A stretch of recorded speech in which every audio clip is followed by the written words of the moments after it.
Have you ever met someone and thought, wow, this guy has done it all and seen everything? Then you find out he is not only talented, but well-educated and stylistically versatile. In addition to that, he's down to earth and a great storyteller. The cherry on top is we get to hear his stories tonight and share a surprise of our own with him after this. Wow, man.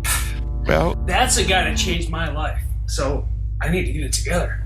And I went up to him. I said, hey man, I'm a musician. Here's my jazz CD. I'm a real person. I'm a real musician. Do you want to jam tomorrow? He looked at me and he probably thought I was crazy. And he's like, yeah, all right.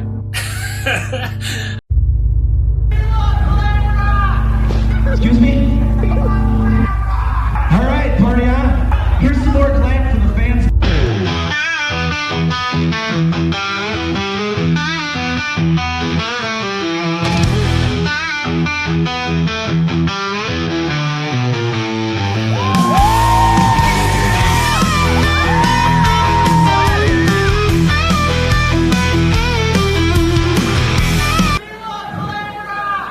welcome back to Three Guys on a Record. I'm Coach. I'm Brad. No, I'm Doug. I'm Johnny Cash. Tonight, we've got an absolute powerhouse joining us. He's a Nashville-based master percussionist, author, and educator whose career spans over 3 decades across jazz, rock, and blues. He's shared the stage with incredible lineup of talent, including Kip Winger, Eric Martin of Mr. Big, Trixter Steve Brown and PJ Farley, Anthony Corder of Tora Tora, and guitar virtuosos like Reb Beach and John Roth. Beyond performing, he's a celebrated author and session artist for Hal Leonard Publishing, having written and transcribed world-renowned drum books and instructional guides. We are pumped to have him on the show today. Welcome to the show, Ben Hans. Hey guys, thanks for having me on the show. Glad to be here. Ben Hans is handsome. Hands, yeah, hands. What if my family says hands? I don't know. Tomato, doesn't really matter. Yeah. Thanks, Ben, for joining us today. We're super excited to go deep on your life and career in the whole world of drumming, which took you from Milwaukee to eventually Nashville. We'll get to Nashville and the rock world in a little bit later, but I'd like to start our interview by taking you back to your start in drumming in elementary school, I believe. Yeah, man. We're going the Wayback Machine, huh? I'm from the 1900s. You know, it's way back there. Well, all right. Sure. Well, I was lucky. I came up through the public school band program, and I was really fortunate. I had a fantastic teacher named Evan Fisher, and I grew up in a really small rural area in Wisconsin. I'm sorry to interrupt. I'm sorry to interrupt, Ben. I just got to ask a question here. Yeah. You said Evan Fisher. Do you mean this? Well, Ben was a very good student. Yeah. For 36 years, and through that length of time, I saw a lot of students come and go. And to put it more specific, with Ben as being a student of percussion, of music, of all those years, I put him at the top 2 or 3 that I ever worked with. Nice. So, and it just included everything: his talent, ability, his personality, everything that makes you a good human being. And he was really fun to be around. He was very teachable. He was like a sponge. He wanted to just suck everything up that you would say. And it was just a pleasure to work with him. And I know I kind of lost track of him after he graduated from high school. But I did have him come back and play a percussion ensemble, a drum set ensemble one time, and he was more than happy to do that. And I'm sure Ben's successful because he was just a great student to have around. You know, he was just a fun kid to be around. When you walked in the room, you were always glad to see him, and were able to get to work. And he just took everything that you wanted to share with him. Well, sure. I'd say hi, Ben, and I'd say I'm so glad to see that you've been successful in all your comings and goings, and I always appreciated you, and I think you can say the same. But I just kind of miss you in a way. Our paths never crossed, and we were really quite close together. But it was always a pleasure being around you and having you as a student. I only had you for a few short years. In that time, it was just great to get to know you as a person. Wow, man. Well, surprise! It blew me away, man. I almost teared up, man. It's amazing. Wow, Well, that is a surprise. Amazing. Well, that's a guy that changed my life. So I need to get it together. take your time. You know, so I was a kid and I was into music, and I had music around the house. My parents would play records. You had that Johnny Cash shirt on. Like, my parents loved Johnny Cash, man. They would play a lot of country records. So I heard a lot of country music growing up, and my mom had some rock and roll records. Radio was always on. So, man, it was like my dad was tuned into all that pop radio stuff in the 80s, the country crossover. Like, you'd hear Eddie Rabbitt and Kenny Rogers and all that kind of stuff. So that was what I was hearing when I was young. By the time I got to elementary school, I knew I was interested in music. And that man right there, he auditioned me to play the drums, and he chose me to play the drums. So it was either that or trombone, and my life would be a completely different story if I was playing the trombone. If I was still doing it, but man, I was really lucky because he was is a master percussionist. He was a band director, and he led the marching band and the high school, middle school bands, etc. And he had a percussion ensemble group that I played in for years and years and years. Steel band. He arranged all this music for steel band. Do you guys know what that is? Like the Caribbean music with the steel oil drums. cans, right? You plug them at different sizes, soprano, somebody's blowing on the soprano, solo leads, and then you get the tenor and the bass parts. And man, we played in percussion ensembles, and we did contests. So I spent a lot of time with him for a lot of years, actually. He was an arranger and band leader, and he was a great drummer, and he got me hooked on rudimental drumming really early. He was a left-handed drummer, and he played a Rogers drum set that was the most amazing drum set I've ever heard. that 60s what was it, like a tortoise shell or something like that. Beautiful drum set. Anyway, I have lost touch with him, so that's amazing that you went that deep on me. You went and got him, because that's the guy that changed my life right there. Well, three guys goes the extra mile, but sure did, my friend. Sure did. We've heard you talk about him in other interviews, and I just felt like, wow, we've got to look this guy up. And I was hoping that he was alive and would be willing to talk to me, out of a stranger out of the blue. But we're glad he did, and we'll send you this video right after the interview, and we'll give you his contact information, and you guys can have a connection, like Casey Kasem. Here's your long distance dedication. Distance dedication. Yeah, man. So I did that. I came up through a public school band program. I was lucky to be around him. And then I kind of bounced a little bit. I went to a couple different colleges, and then I think by the time I was 19 or 20, I was sure I wanted to go into music. And that's not an easy thing to do, because I guess nowadays there's no job that's guaranteed or any kind of career that's guaranteed. We've seen this through the last 5 years, right, through the COVID situation. Nothing's guaranteed. But jumping into music, man, there's a lot of things that you have to have together to be able to make it happen. So, but I wanted to do it. I knew I could be good. I wanted to play. I wanted to make music. I wanted to play my instrument. So went to college for music. I was really lucky. I had a bunch of other, great teachers, and I ended up in this program in Milwaukee at the Milwaukee Area Technical College. It's called Occupational Music. It is so bad. But that's what the program was called. But it was like a miniature Poor Man's Berkeley School of Music, and the teachers were phenomenal. And then I met a bunch of other people who are so into music. I guess there was a school like that in Minneapolis called Music Tech for a long time. It was sort of that kind of thing. It was funny because it was part of the Milwaukee Area Technical College, and it had like a little wing for music, and they had an auditorium, and I played concerts there. And I connected with this really great guitar teacher there and joined his band. I played in his band for over 10 years, and some of the hardest music I played, it was all like odd time signatures and fusion sambas and bossa nova, Latin stuff, and it was all original. I played in this group, and he also had killer musicians, and I was way out of my league. I was just a kid. I was like 20, 21.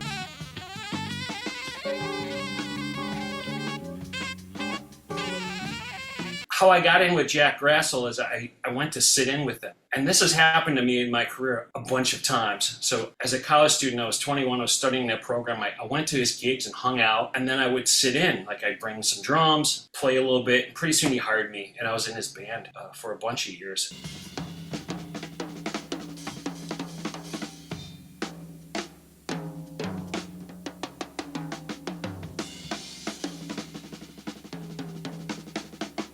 played with incredible jazz players. One of the greatest things that we ended up doing was we played a, like it was anniversary, or I can't recall what it was. It was like Milwaukee anniversary at City Hall for like some special event, and they had brought in this great jazz piano player named Barry Harris. Barry was on like Lee Morgan Sidewinder, and he was on a ton of Blue Note recordings, and he had his own records out, and he was like one of the great bebop piano players from New York. And he came to Milwaukee and did a residency. We played with him, and I remember, just being a kid, and I was like, wow, this is amazing. And so I played in Jack's group for a long time.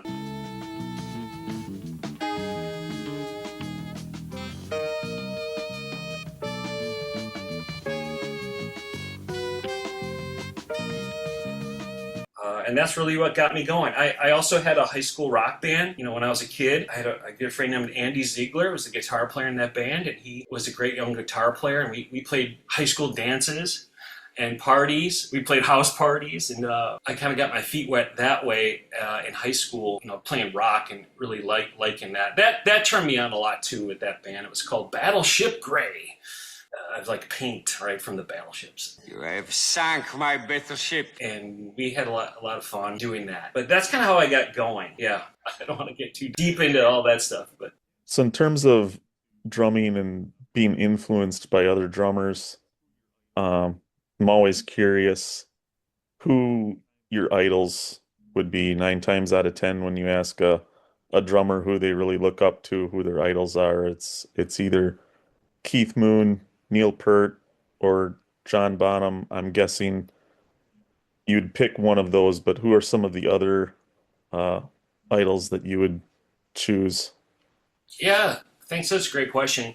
And I'm going to fall right into your trap. So for me, my Beatles were Led Zeppelin. So, of course, I love John Bonham's playing, and there was a stage where that's pretty much all I listened to. And still today, I think Physical Graffiti is probably one of my favorite top 10 records that I would pick. But I loved his style and playing, and I was super into that band. But I also was into Phil Collins. So I was a big Genesis lover, and I collected all their records, and I was really fortunate to see him play when I was younger. I thought he was an influence on me. I was also really influenced by Mick Brown from Dokken, and especially Lynch Mob.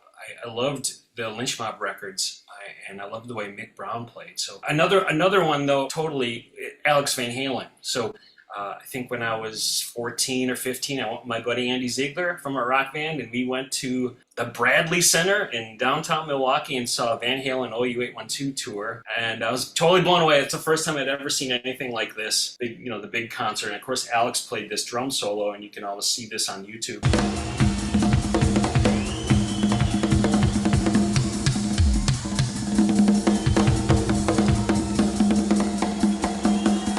Has the spaceship where it launches. So he's got 6 bass drums and a spinning stage, and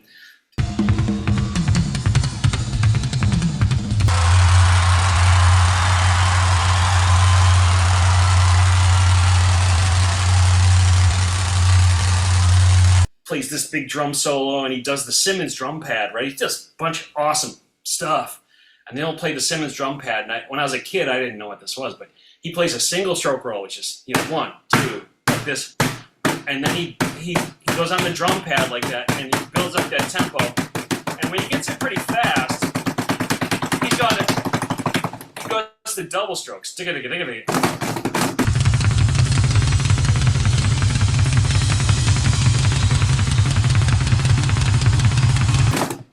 And with that drum pad and the way he played, you could never tell when his switch was from the single to the double stroke roll. But anyway, that was happening, and that whole stage went up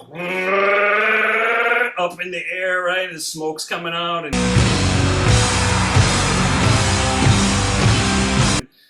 I'm going, what is this? Is like Six Flags Great America and the best thing ever, and like a roller coaster ride. Drums and music, and then Eddie comes out, wow, and all that stuff. So that was a moment for me, being young. But I digress. I had to go. I'm a lover of music, so, and I listen to all kinds of stuff, and enjoy so many things. So I'm also really into jazz drumming. So for me, you guys maybe don't know these drummers, and maybe your listeners won't know them, but Billy Higgins was a great influence on me. He's a jazz drummer. He's done a lot of Blue Note recordings, and I was fortunate to see him in Chicago with Cedar Walton, which is really important to me. And Elvin Jones, who played with John Coltrane, really big influence on me. Roy Haynes. I was fortunate to see all those drummers. I saw Louis Bellson when I was a kid. That was a big one for me. Louis Bellson was on the Tonight Show with Johnny Carson. My next guest is a longtime friend of mine and a dear friend to all musicians, one of the premier drummers in the world. His latest album called Hot. Would you welcome Louis Bellson?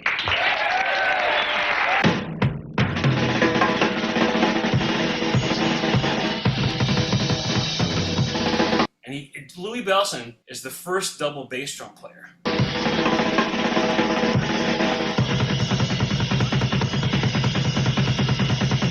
And he predates, Keith Moon and Ginger Baker and the pioneers of rock double bass. But Louis was doing it with Duke Ellington, man. And I remember him in the 70s on the Johnny Carson show doing drum solos. He'd come on and just play the drums.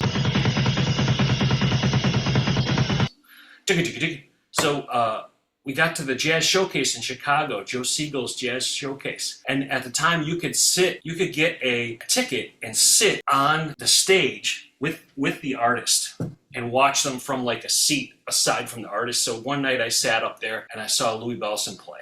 And he was like the cleanest drummer I've ever seen in my life, just rudimentally and technique-wise, so great. And I got to sit up there and see Elvin Jones play, and that was like...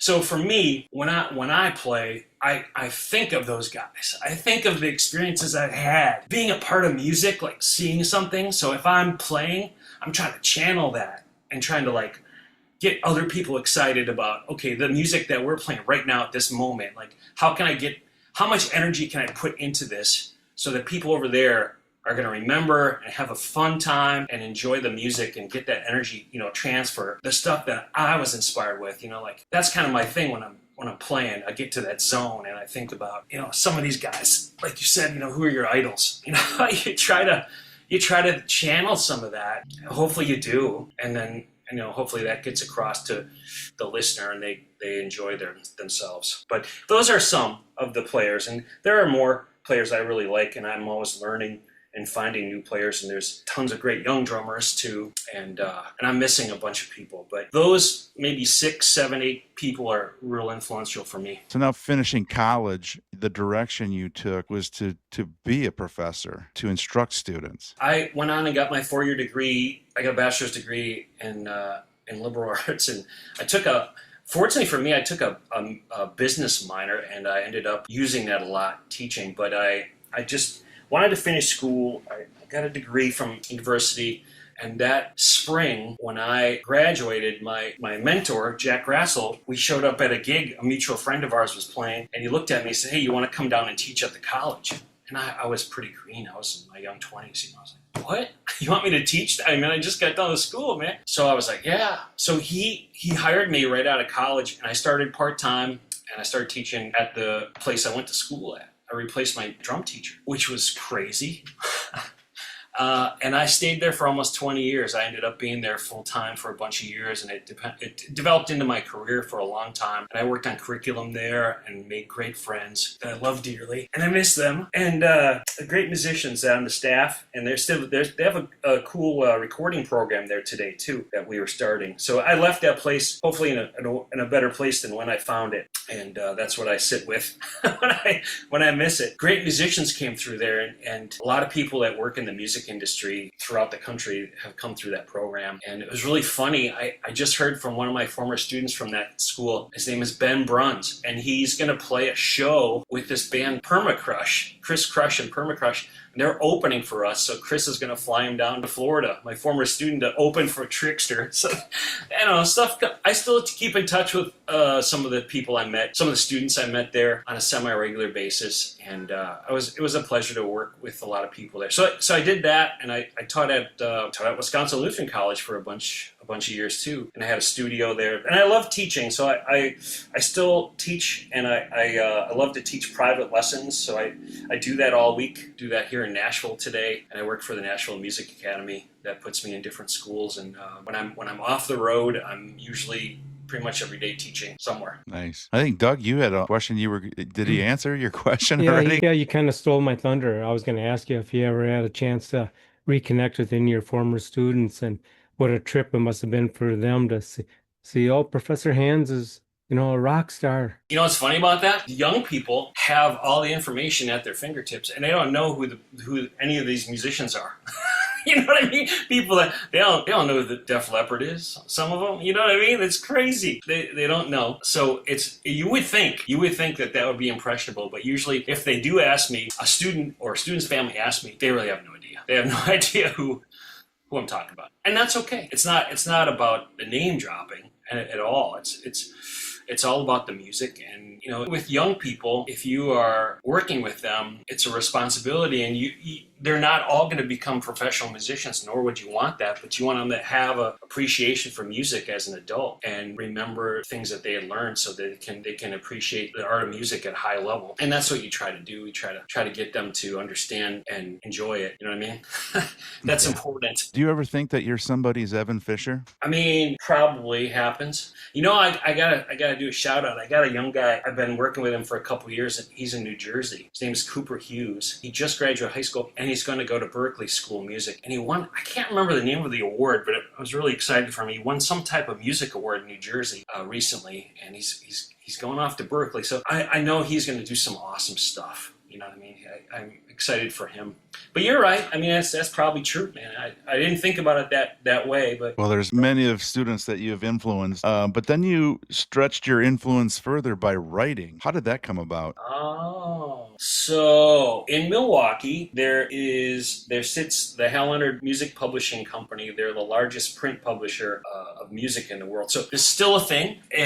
Books that people read that have music in them. And today, of course, it's online on a Kindle and stuff like that. But around that industry, you've got a lot of different things happening. A lot of the teachers that I worked with at the college in Milwaukee and some of the students were hired as freelance workers for Hal Leonard Publishing. So I started like that. I had a good friend named Jeff Schradel, who's the VP there, asked me to come on board as a freelancer. So I did a bunch of odd editing jobs. I remember doing like Japanese transcription books of Aerosmith and Nirvana, where it was like you were checking the English translation. It was odd. There were odd jobs. And pretty soon I got to a point where they were sending me drumming books, and I was editing and proofreading that. So there's processes where at least traditionally, you would have someone handwrite all the music, and then you're called engraving. So someone sits at the computer all day and enters all the notes on the keyboard all day. I couldn't do that. It would make me crazy. But they take the manuscript, handwritten, and then they engrave it on the computer, and then it goes through proofs. So there's a first proof, and that's the first time someone sees the engraver's work, and you have to look at the handwriting and then check the handwriting against the notation in the computer, and that takes some time, and you find errors and you correct them, and then there's a second proof. So if someone sees all three, there's like 3 of these versions, and then you look at that, and then there's a third proof. And so I would come in at different stages of that process. Then they have a master proofer too that just sees the whole project before it goes to print. But I did a bunch of that, and it was really, I was pretty good at it. I had some attention to detail, so I got good at it. As we went, I finally got the balls, and I said, hey,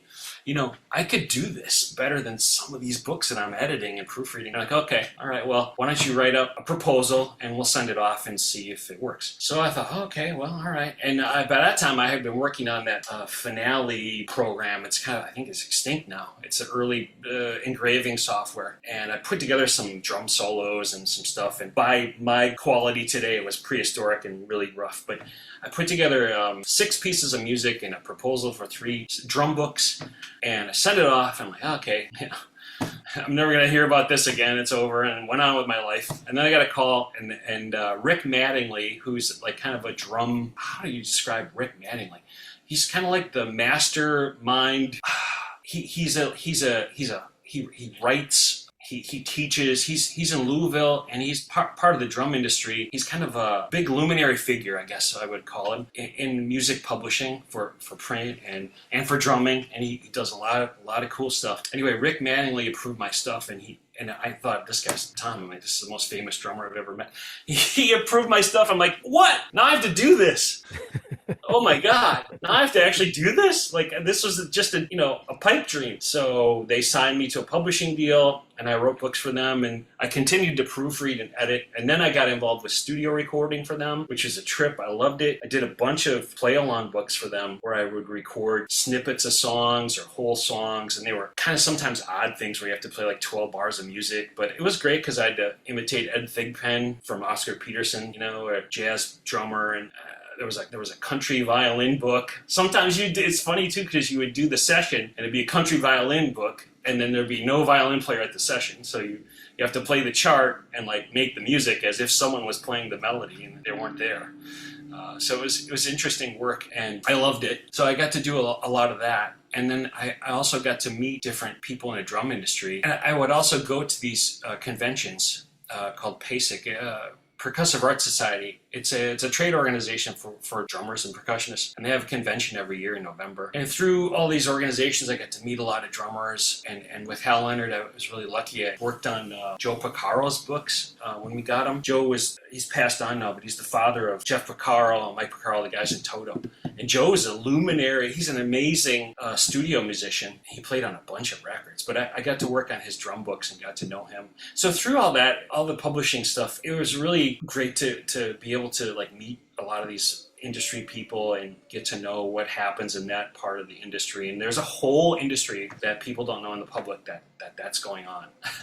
Working in education side, and that can be a career. I have a ton of friends that are still doing that full time, and I love doing it. So I wrote some things for them. And when I got to Nashville, a fella I had gone to school with at Milwaukee Technical College, his name is Troy Nelson. He'd been here for years, and he started his own publishing company. He had worked at Hal Leonard, and he met with me for lunch, and he said, "Hey man, I want to sign you to a deal. I want you to do some drum books for me." I'm like, okay. He's like, I have this system, and we only go on-demand print through Amazon. He said, we know what we're doing, and we're going to make you #1 on Amazon. I'm like, yeah, right. So I said, okay. I shook his hand. We did the thing, and I kind of like, okay. So I wrote the book, and he knows what he's doing. I wrote it during COVID, and it was called How to Play Drums in 14 Days, and he has a whole series of these books, how to play piano in 14 days, how to play bass in 14 days, how to play violin in 14 days. And Troy knows what he's doing, and he does a lot of these ad campaigns and gets the clicks going and gets the book sold. And we watched it during COVID. It was like, I guess like every day it changes on Amazon, but they have like ratings, like how many books, like what's the most popular in your genre, and drum book is probably like a least popular genre. But anyway, in that area, we kept hitting like new release, #5, #1. And then it became like, top 40, top 30, 20, kept going up the numbers, 10, top 5 books. I'm like, this is amazing. Ted Reed Syncopation, Stick Control from George Stone, and my book, this is ridiculous. 2-1. I mean, like, dude was right. He's like, I couldn't believe it.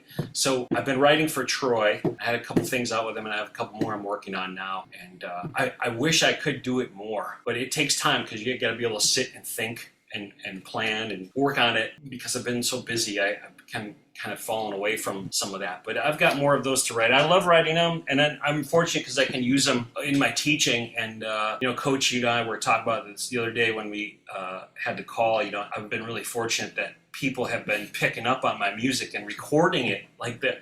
Like, I can't believe it. Like, they're all over the world recording my drum music on YouTube and posting stuff. And all the time I go on there and they're like, oh, somebody else is playing. So that's inspiring for me. Because then I'm like, wow, people like this. I got to keep doing this, That was going to be my question. How trippy is it to go onto YouTube and see these artists playing your stuff? Yeah, I didn't plan that. You know what I mean? Like, I didn't think of that. That wasn't in my game plan. I was just trying to get the books finished. Like you have to, it's a heavy lift to get each one off the ground and into the public domain, right? To get it published. So I always went by the idea when I was really cranking them out, I was putting them on my wall, and I would picture the cover on the wall done. Like, okay, this is done. This is what it looks like. Okay, now I got to backtrack. These are the steps I have to do. I got to do all this. I can't go to the beach. I can't go bowling. I can't go to the movies. I got to do this. I had to skip the whole NFL season this year so I can get this book done. And I did that. It sucked. But I got the books done. And then they were on my wall in my studio. You can see things before they happen. And that's, you had to put that vision up there to try to finish something, to see something through. That's the thing that I would say to people. You got to try and see things through to the end. A lot of times people stop midstream on things. They run out of time or they run out of money or energy or something. People got to stop stopping. They got to start doing and get things done. And so that's how I got through it. I tried to visualize that finished product and then go back and say, okay, these are my steps to get to that point. But yeah, I never really guessed, there's going to be all these people like recording my stuff and posting this stuff. And there was this person it looks like in Asia that plays one of my snare drum solos, and I have to go back and watch it every month or so.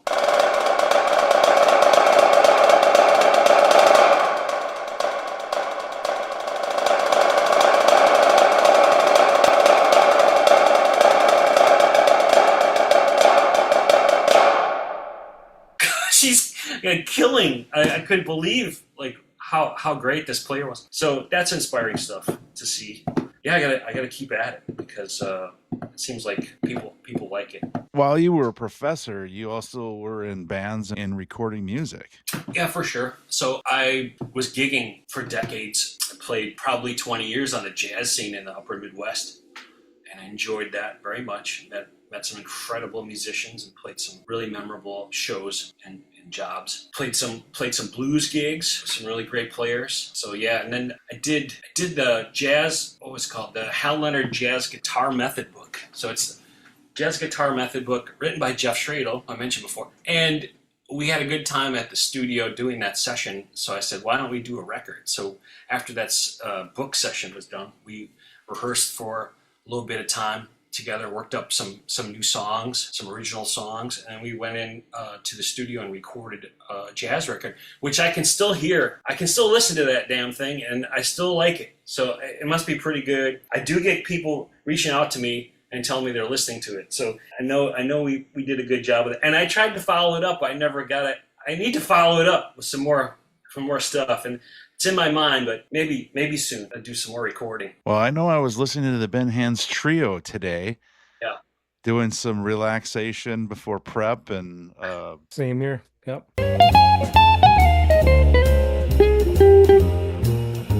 Yeah. So I had just an odd question because I was actually on the way to lunch listening to it with my wife, and I'm just wondering, how do you come up? What inspires the names of songs when there's no lyrics? I've always wondered that. Like, for example, Dear Old Stockholm.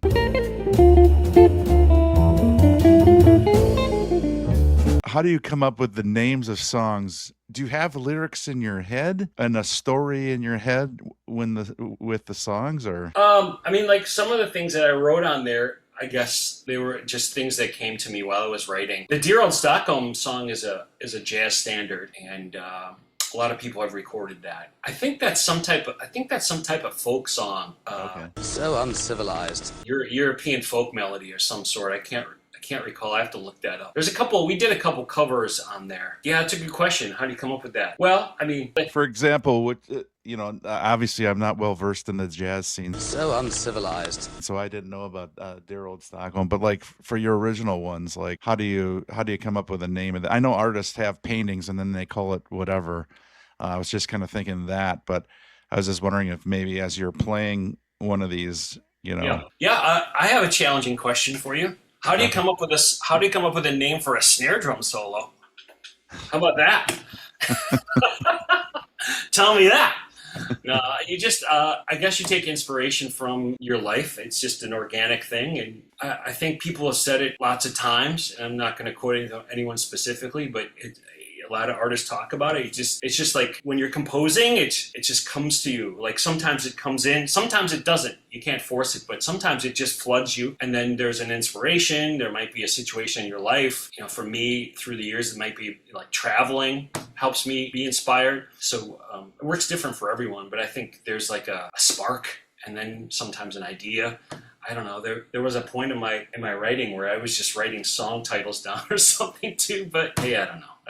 That's a nice question to ask. But I don't know. There's a song on there called Tides that I wrote.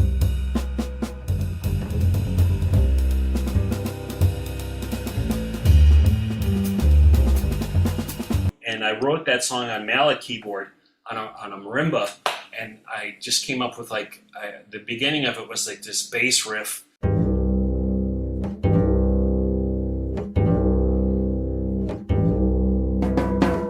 That reminded me of water hitting the beach, and I called it Tides.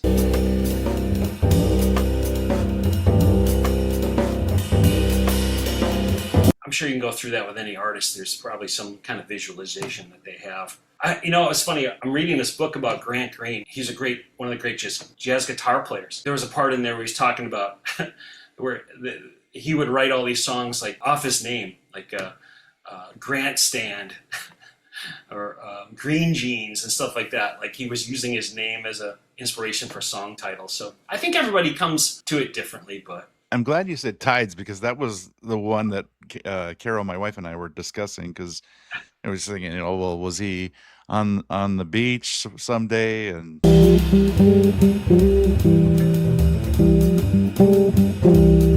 we also talked on Friday. There was an opportunity for a band that you were playing with that you turned down. So I was mentioning my friend Jeff Schradel. He's a very successful artist on his own, and of course he's the VP at Hal Leonard Publications, but a great guitar player. And he was forming a blues band many years ago, and he asked me to join it initially. And that was after we did that. I mean, he's the guitar player on my record, great guitar player. But he wanted to focus on blues, and more power to him. He wanted to go that vein, and I just wasn't there. I didn't want to do that at the time, so I turned him down. They were doing like covers. They were at the point of just getting started, and they were doing like "Running with the Devil." I live my life like no tomorrow. By Van Halen as a shuffle. Running with the devil. Running with the devil. Running. Stuff like that, I guess, and I wasn't into it. The band is called Altered 5, and they worked really, really hard on their music, and they've been putting out records for years now, and I get to hear them on B.B. King's on Sirius XM because they're getting played all the time. They hired Tom Hambridge, who's Buddy Guy's drummer and great producer. He's got Grammys, great artist. Tom produces them, and they've been very successful and have sold a bunch of records and toured. They were in India recently playing, and they've been in France and all over the world. But unfortunately, Jeff Taylor, their lead singer, just passed away a couple of months ago, unexpectedly. So I wish them all the best. I'm sure they'll have the next chapter for that band. But Altered 5, man, you check them out. They're killing. If you're into like Buddy Guy music, or I don't know, B.B. King and Coco Montoya and that kind of stuff, then you might like those guys. But yeah, I unfortunately, kind of, I don't know. I mean, things would be different for me now if I would be playing with them. So that's the way it goes. You choices. What if I told Evan Fisher I didn't want to play the drums and I wanted to play the stinking trombone? We wouldn't be talking about this right now. I just want to take us back to the college years, and just what I find so interesting is you were so, in addition to teaching drums, you were teaching music theory, music business law, piano. You were just so well-rounded. I just find that interesting. Yeah, well, thanks for that. Yeah, I mean, you kind of got to wear a lot of hats. Anybody that's really made a career in the music industry does that. And I liked doing all those things. I still enjoy teaching all those things.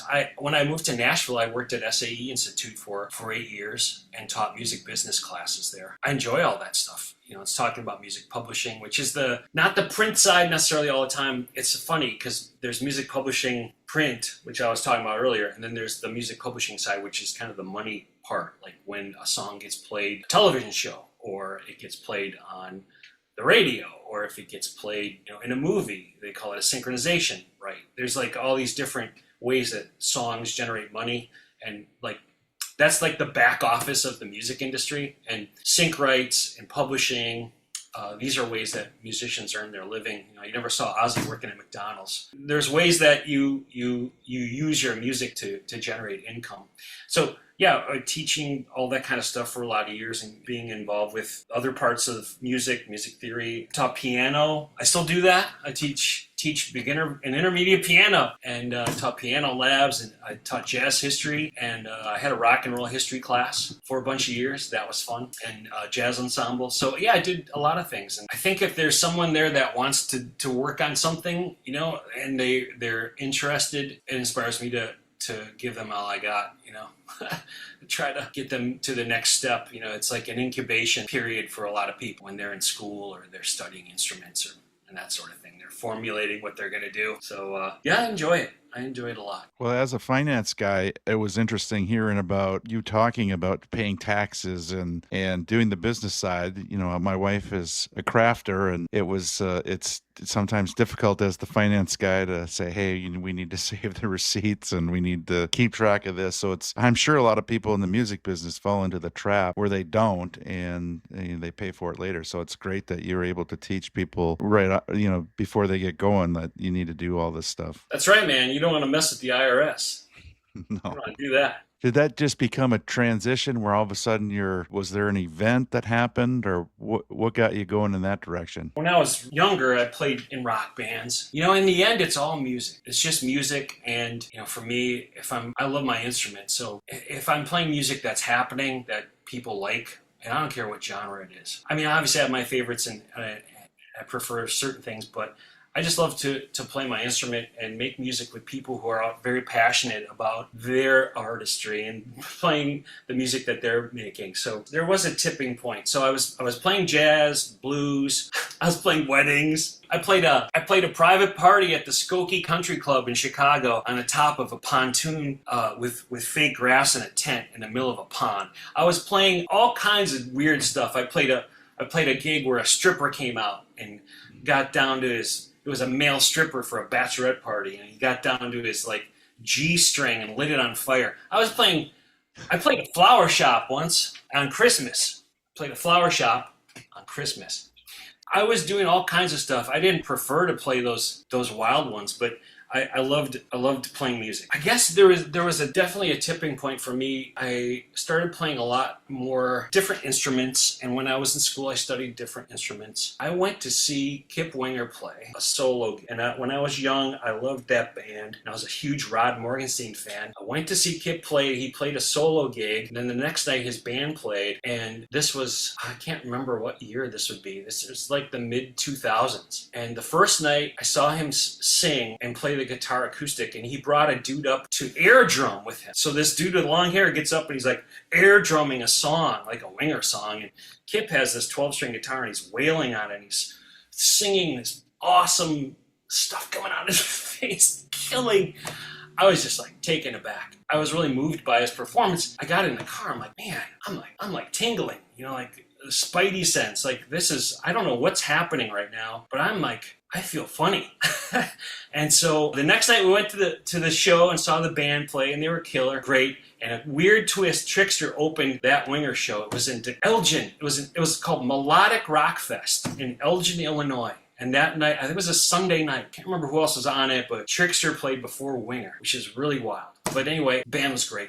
And then Kip would come through and play in my area, because I was telling you, I'm from the upper Midwest. He would play solo gigs, you know, he'd play solo guitar. And I got to see him in Green Bay at the Oneida Casino, and I went up to him, because he came out after the show, and just like I was telling you, I sat in with my teacher, Jack Grassel, and I sat in with blues bands too, and like got the gigs and stuff. I said, hey man, I'm a musician. On your records, you have a lot of djembe and percussion. I have a djembe and I like to play. Here's my jazz CD. I'm a real person. I'm a real musician. Do you want to jam tomorrow? Because he was like there 3 nights.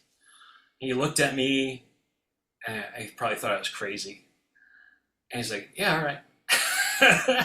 So the next night, I took my drum, and that day I like prepared a bunch of songs that I thought maybe he would pick. You know, I remember I was sitting in my office at the college with a djembe, and I was just running through his live show trying to figure out, okay, what's he gonna play? So I made a list, and this is funny. So and if you've ever gone to see a Kip Winger live solo show, he tells a lot of jokes. Taylor and Rich. Sounds like a country band.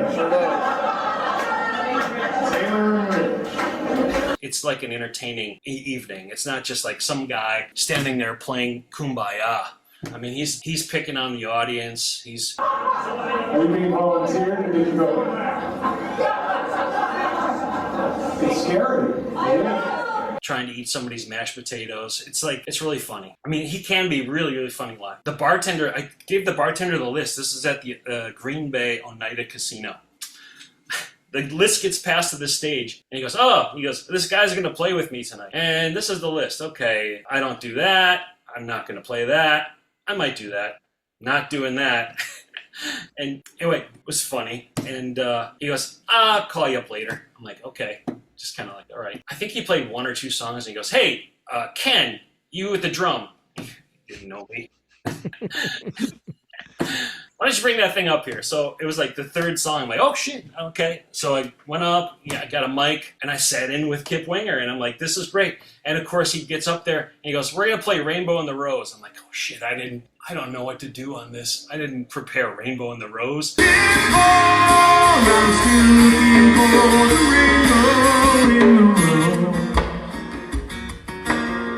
And I got through it, and then we did, I think, one of his solo songs called Nothing.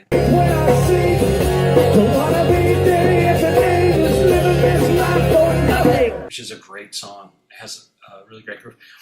And I think I played like 3 songs, and it was a blast. I was just like, this was super cool.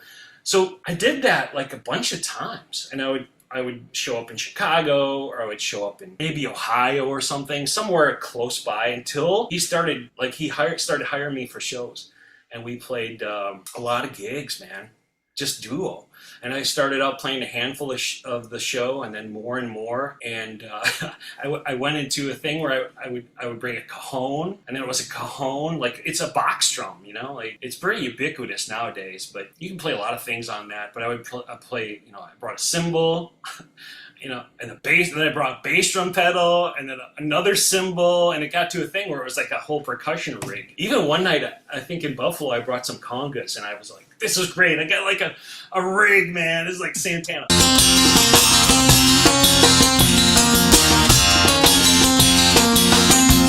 But anyway, Kip's a great musician, and he's not doing a lot of solo gigs nowadays. He's working with the Nashville Symphony. He's been composing classical music, so he's focused on that. I would love to play with him some more, but we had a good run, like over 10 years, 12 years. We played a lot. But he took me to all these amazing places. And then he's in Nashville. And one night I said to him after a gig, we opened for Lita Ford, I think. And I said, man, I want to do this. I want to play. You know what I mean? Like everything still works. My hands, my feet, my brain still works. And my wife and I don't have any children. And I said, listen, I'm going to sell my house. And you said, Nashville's the place to go. I want to look first. So we maybe had a couple trips before we decided, but we did that. And I said, I'm selling my house. I'm moving to Nashville. I want to make this happen. I want to play music. I want to make that first. Like, I can do the writing. I can do the teaching. I can find avenues to teach. I want to continue to write.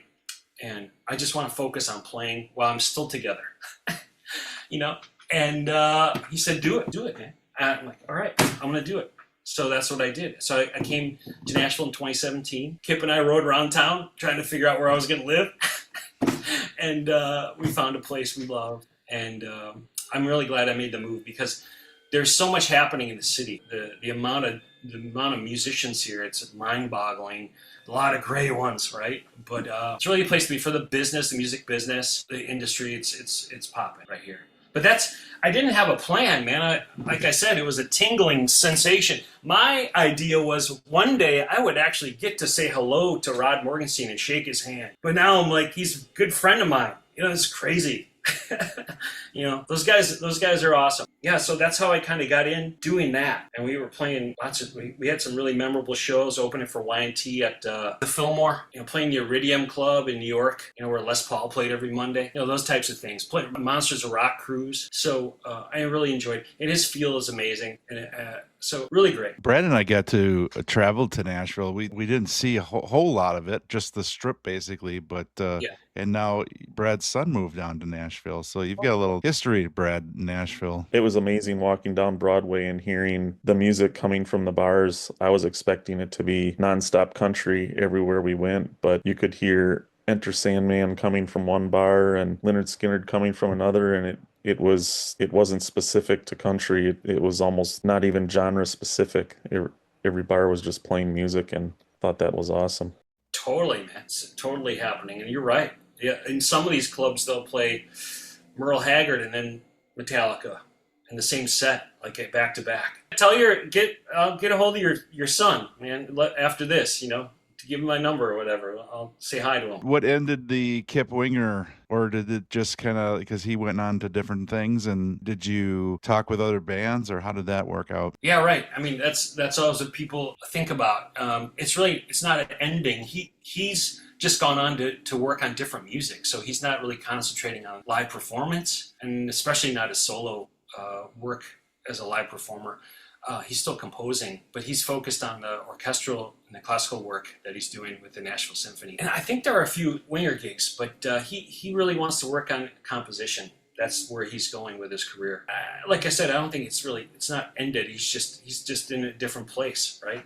But through working with Kip, that's how I met other people. You know what I mean? So that that's what music is. It's networking and meeting people, and it's having an opportunity presented, but then being ready to take advantage of an opportunity, being prepared enough that you can say yes and jump, and that's kind of how I've been doing a lot of things through my career. Like I told you before with the publishing thing, like, oh shit, now I got to do this. I was with Kip and we played 3 shows. This was pre-COVID. So this was 2019. We played 3 shows with some acoustic, night of acoustic rock, and it was Don Dokken and Jack Russell and Eric Martin with PJ Farley and Kip and I. And there were 3 dates through the Midwest. First night, got in kind of late and did the thing, and I didn't really get the chance to talk to a lot of people. The second night, there was a little more time. We were in Kentucky, Beaver Dam, Kentucky. I got to meet Eric Martin and PJ Farley that second night, and we kind of hit it off. We were sharing a dressing room, got to talking. We just kind of hit it off. And the third night,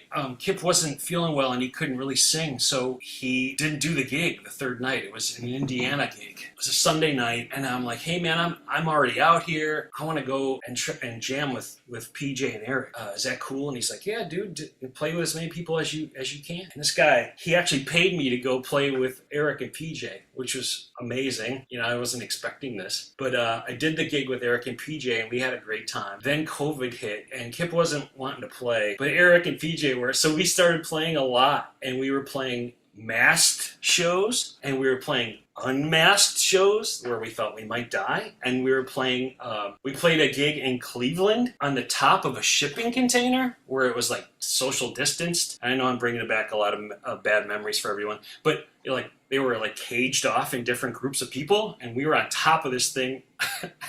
And I was like, whoa.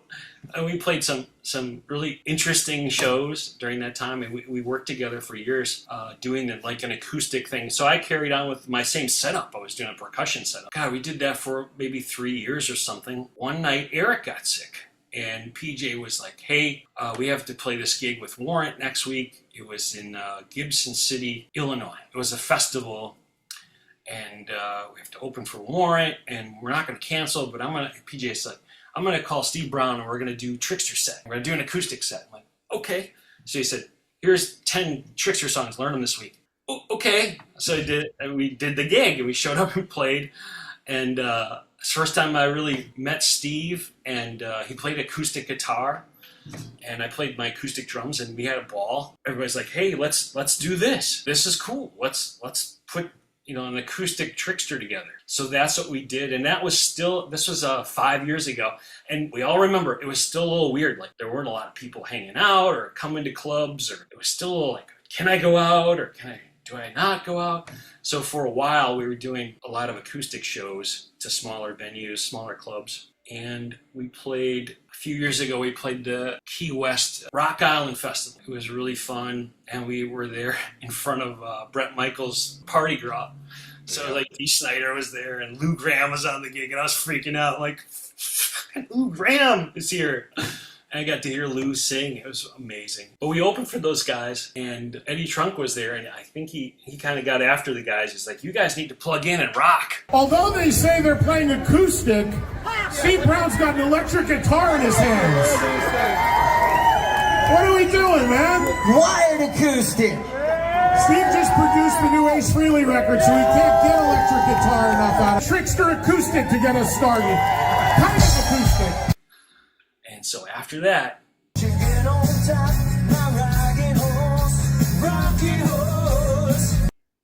it became Trixter, and that's where we are, with just the three of us. That's how that kind of came to be. It was like a series of happy accidents. And so it boggles my mind how am I the person that's in this situation? Like, what, you know what I mean? But it's just the way it went. And so I think a lot of bands have that same situation. It's not like pre-planned. There were no auditions. I didn't audition. I didn't send Eric Martin a rehearsal tape. You know what I mean? Like, I didn't show up for a Trixter rehearsal, prepared all my songs. Like, we rehearsed at sound check.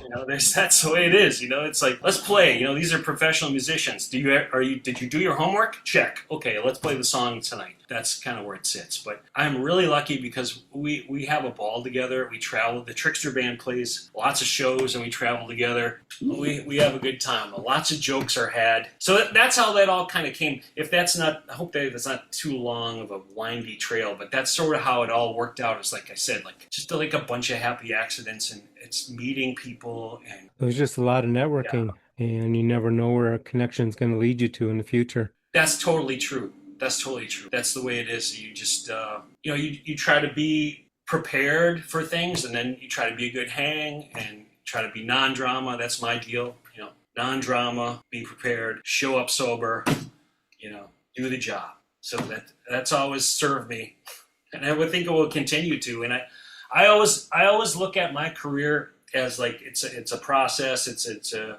unwinding road, and I'm not sure where I'm going to be 5 years from now.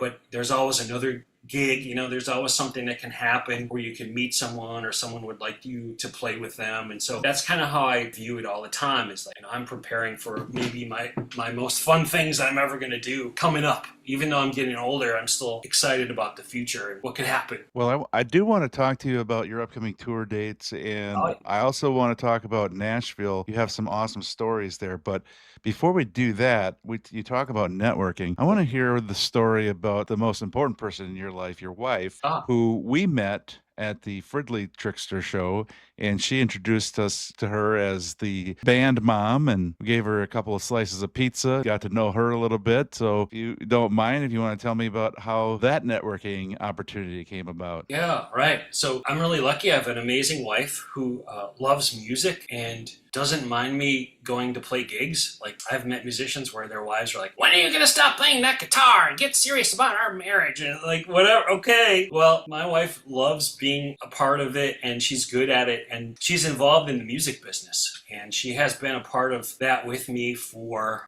34 years. We've been together, and I met her tonight. She's actually out with Chris Jericho and PJ. PJ Farley plays with Chris Jericho, and they play in Quarantine. It's a Kiss tribute band, and they play non-makeup Kiss show, like that era. And they're out in New York State right now, and she does merch managing and works with Chris and PJ on that project. So she's involved with lots of things nowadays. She is band mom for Trixter. She travels with us and does merch management and a little bit of tour management, and is the go-to person for everything. But she also books shows. She works with Tony Harnell, the singer from TNT, and some other artists. Anthony Corder too. She'll book some shows for him, and occasionally a Trixter show as well. I met my wife when I was in a rock band when I was 20. It was called The Switch, and it was a group that fellas I met in college, and it was a band I played in for a couple of years that I really enjoyed. And she was doing all that stuff for that band. She was really best friends with the lead singer named Donnie Schlager. I got to meet her there. We've been together ever since, working on different projects. She helped me with my jazz bands. She booked my jazz bands for 20 years. Worked with other musicians too in Wisconsin for many years doing that. So she has a master's degree in business. So she's great at business and marketing, and she'll sell you anything. You guys want to buy some crazy merch? You want a paper plate with everybody's signatures on it? She's going to sell you something. But she's great that way. I'm really lucky to have her in my life, that's for sure. Well, just the few moments that Doug and I got to chat with her, we could tell she's a great person and great personality. And I feel like your whole career, not just professionally, but personally, you've taken advantage of the opportunities that have been presented to you. Yeah, that's true. And for me, she's been a big part of all that too. Big supporter of me being able to do that, and helping me stay on path through all the years, So I'm really lucky to have her, to be, her husband and be with her on a lot of these shows. It's a crazy thing. I'm out playing with Trixter and we're in Nebraska or we're in Texas or wherever we are, and my wife with me. So not everybody's that lucky to have their partner with them all the time. And she loves it. She does great work for all of us and is a really important part of our team for real, with the Trixter team. So, and that's the thing, it's a lot of times you see the people on stage, but there's a support network of promoters and club owners and tech, music techs, guys who tour with the bands and stuff. So we have some good friends that help us a lot with, prepping for shows and everything and gear and everything. So anyway, it's good times. Tell us a little bit about your Nashville experience, because you said you play some gigs every once in a while, 4-hour sets here and there or whatever. Just tell us a little bit about, some of the stories that you've ran into in that music town. Not always here, so I haven't been doing a lot of that lately, but there are some stories. I remember the first time I played the Strip, Broadway, I got a gig subbing with a band. We played Jimmy Buffett's Margaritaville, and the guy who was running the show sent me a list of like 100 songs. I was trying to figure out, I got to play all these songs. I don't know all these. I got to listen to them, kind of some obscure things and some normal things that anybody would play in a cover band. Got to the gig, set up the drums. There's house drums at all these clubs. So you bring your cymbals and your bass drum pedal and your hi-hat clutch and play the gig. I'm like, all right, where are we going to play? And I was like thinking all the different songs in my mind. Like, he turns around and he goes, we're playing Jack and Diane by John Cougar. And that's not on the list. Like, I didn't prep John. Never played this song, Jack and Diane. I've only listened to it. In my mind, though, my wife hates it. But I'm listening to music all the time. Like, she's like, I need silence. I'm like, I need music. I need to hear things because I have to play these things. And I got to hear, even if I kind of have it in my mind, what I have to do. Anyway, Fumble, Jack and Diane. I don't know. I don't remember. I hardly remember playing a damn thing. I can't. And Jack and Diane, I mean, that's a classic drum fill in the middle of the song to kind of pull off the top of your head from memory, right on the spot. Doom, doom, doom, doom, doom, doom, doom, doom, doom. Dun, dun, dun, dun, dun, dun. Something like that.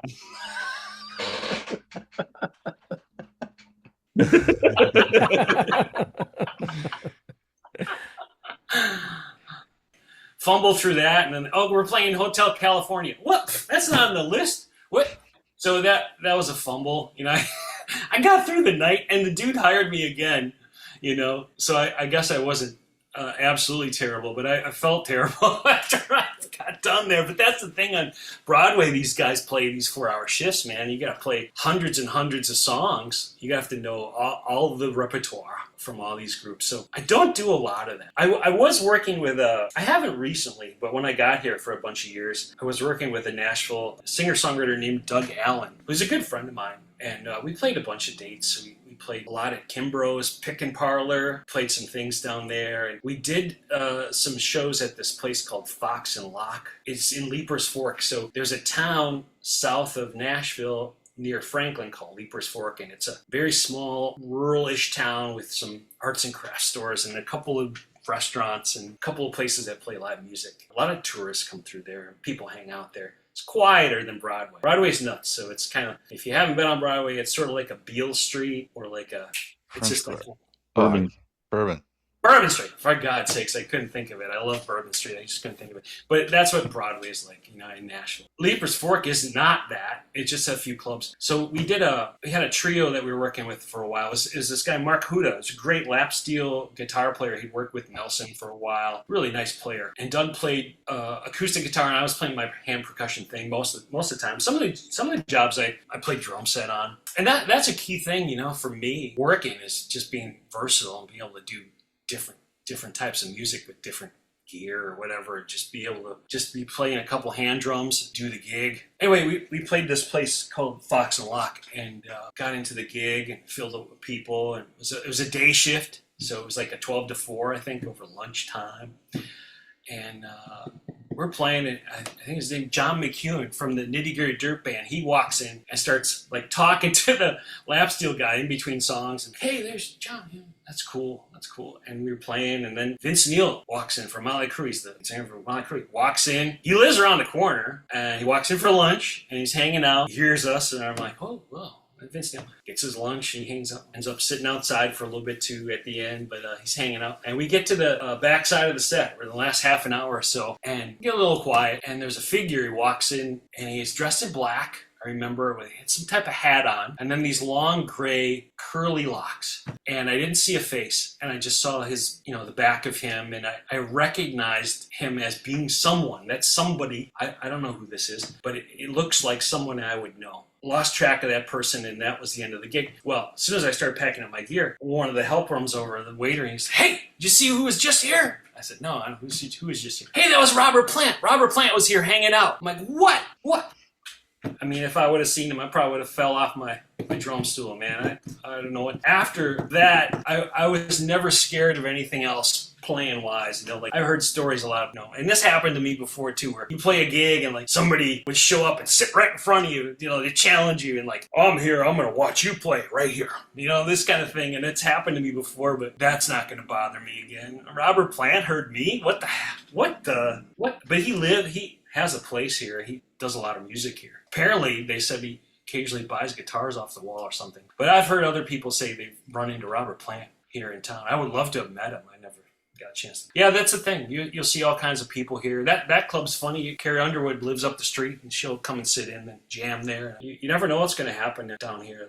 I heard a story. Pink showed up and played with the band. So, can be whatever. There are a lot of touring musicians, if they're not on the road, they'll just do a set on Broadway. You told me a little story. I wouldn't mind you saying it again here. A little party that you played at. I've never shared this on a podcast before. I've been asked to do this, and I've restrained. I had an interesting occurrence here. I got called by a team that was working with Vinny Vincent at the time to do a party. It was like a insider party, industry kind of party at the Starstruck studio, which is down on Music Row. Great studio. That's like Luke Bryan records there, and Carrie Underwood does all the football recording there every season, right? I got a call to sub with this band called Sleeper Signal, and I met the bass player's name is Leo Rores, great guy. And I got the call from this management, hey, Sleeper Signal's playing this party. They're going to play in front of Vinny Vincent and hang out at this party. It's going to be like a meet and greet insider party with food, and they're going to listen to some new tracks that Vinny's working on, and everybody's going to hang out. But we want you, Sleeper Signal will play, and we want you to come and sub. And I didn't know their songs. And it was about 10 days out or something. And I was like, I don't know if I can do this. Like this, they're like a prog rock metal band. I don't know if I can swing this. I got other things happening. My wife said, you gotta go and sub. She talked me into doing it. You never know what's going to happen. All right. I couldn't memorize all the music in time to play this set of Sleeper Signal music. So I charted it out. I transcribed it, which means you write out the parts. So I wrote out all the songs. We did a rehearsal. Leo works at SIR rehearsal studio here. He's one of the main guys there. So we did a rehearsal at SIR. It went awesome. Those guys are terrific. I dig their music still today. If you haven't heard them, go check them out online. Sleeper Signal. So we showed up at Starstruck Entertainment and met the crew that works there. They're super great. We set up our instruments, and they had this party and there was food and all these Kiss fans, and Vinny shows up and he's like eating with people and hanging out. And then we go into the studio to play a set, and it was funny because they would have like an acoustic guitar player playing at the dinner. Music. There was music all night. People were mingling, and they were Kiss fans, right? We play the set.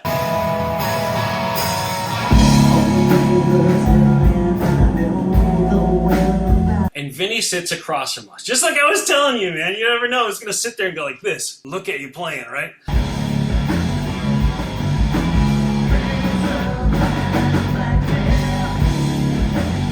So there's Vinny Vincent looking at us playing. And I'm subbing. And I'm reading charts. And there wasn't a big party, man.